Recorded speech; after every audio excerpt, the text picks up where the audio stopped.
Halo pemirsa, kembali bersama saya Esti Widiasari dalam iNews Kalimantan Barat.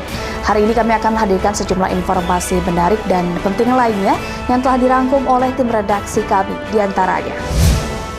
Sebanyak 6 calon pekerja migran Indonesia atau PMI yang hendak bekerja di Malaysia secara ilegal berhasil dicegah petugas pengamanan perbatasan.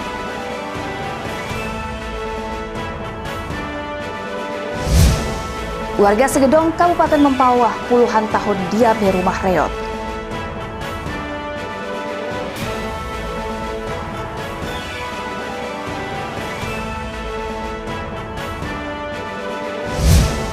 Dan pembangunan jembatan Kapuas 1 pendamping masih terkendala 6 rumah terkait pembebasan lahan.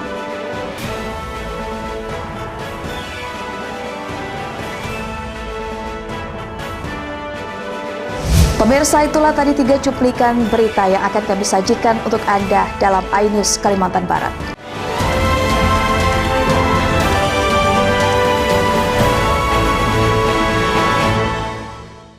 Kita langsung ke informasi pertama. Pemirsa, sebanyak 6 calon pekerja migran Indonesia atau PMI yang hendak bekerja di Malaysia secara ilegal berhasil dicegah petugas pengamanan perbatasan. 6 calon PMI tersebut hendak masuk ke Sarawak, Malaysia melalui jalur tikus, tepatnya di Kecamatan Entikong, Kabupaten Sanggau. Inilah 6 calon PMI asal Kabupaten Sambas yang dicegah petugas pengamanan perbatasan di kawasan Kecamatan Entikong, Kabupaten Sanggau, saat berada di shelter Balai Perlindungan Pekerja Migran Indonesia atau BP2MI Pontianak Jumat siang kemarin. Setelah diamankan dari posko BP2MI di Entikong Rabu sore, mereka langsung diberangkatkan ke BP2MI Pontianak menggunakan bis untuk selanjutnya didata. Kepala BP2MI Pontianak Kombes Pol Erwin Rahmat mengatakan, ke-6 calon PMI ini saat diamankan petugas Pamtas tidak memiliki dokumen resmi.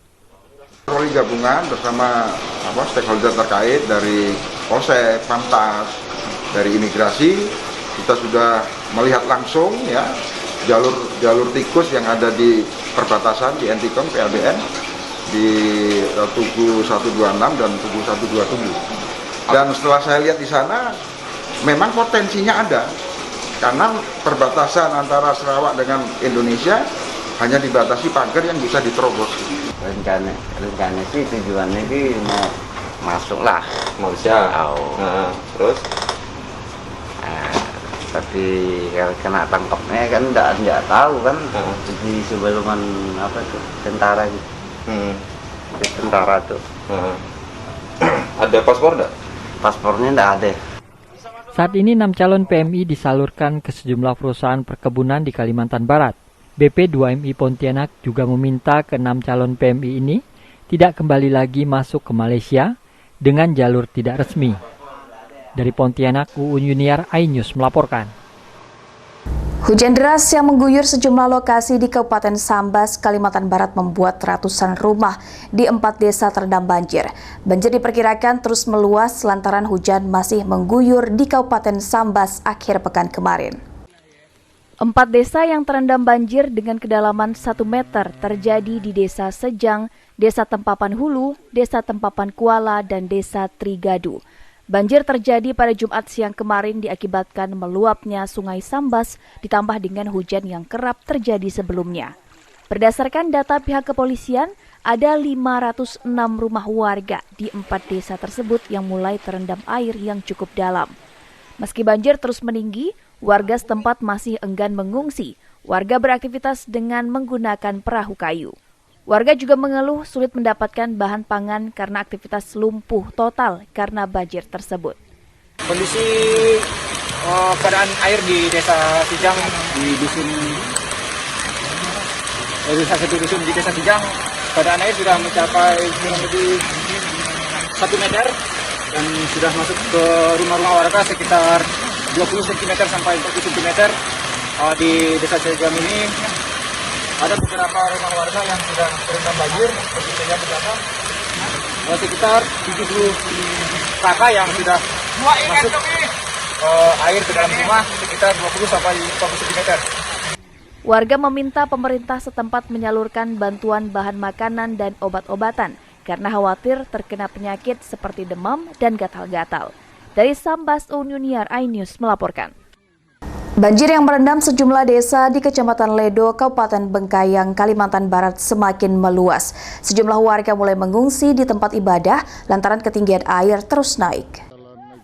Banjir dengan ketinggian 1-1,5 meter Jumat siang merendam 8 desa di Kecamatan Ledo, Kabupaten Bengkayang, Kalimantan Barat. Berdasarkan data, 16 dusun dengan jumlah kepala keluarga sebanyak 523 terdampak banjir kali ini. Sebagian warga mulai mengungsi ke masjid yang menjadi tempat pengungsian sementara yang letaknya di dataran tinggi. Akibat banjir ini aktivitas warga lumpuh total, apalagi jalan penghubung antara desa dan kecamatan terputus. Banjir kali ini merupakan banjir terbesar yang pernah melanda Kecamatan Ledo dengan merendam ribuan rumah. Banjir memasuki hari kedua dan air semakin tinggi, diperkirakan di jalan yang menghubungkan Jalan Negara yang menghubungkan antara Bengkayang dengan Jagobay Babang sudah memasuki atau dengan ketinggian 1,5 meter. Jadi diperkirakan akan semakin tinggi dan dihimbau kepada masyarakat yang terdampak agar mengungsi apabila rumahnya sudah semakin tinggi. Warga berharap pihak pemerintah setempat dapat menyalurkan bantuan kepada mereka dengan membangun dapur umum bagi warga yang mengungsi di posko yang dibuat petugas gabungan. Dari Bengkayang, Kalimantan Barat, Uniar iNews melaporkan. Selama puluhan tahun, salah seorang warga di Desa Parit Bugis, Kecamatan Segedong, Kabupaten Mempawah, mendiami rumah reot. Selain bocor, rumah yang didiami warga RT 5 RW 2 tersebut juga sering kebanjiran. Beginilah kondisi rumah Jubaidah, warga Desa Parit Bugis, Kecamatan Segedong, Kabupaten Mempawah, Kalimantan Barat. Rumah reot dan bocor sudah didiami Jubaidah selama puluhan tahun. Parahnya lagi jika air sedang pasang, rumah ini sering terendam banjir. Begitu juga jika turun hujan, sehingga barang-barang yang ada di dalam rumah termasuk kasur dan pakaian terpaksa harus dipindahkan ke tempat yang lebih tinggi.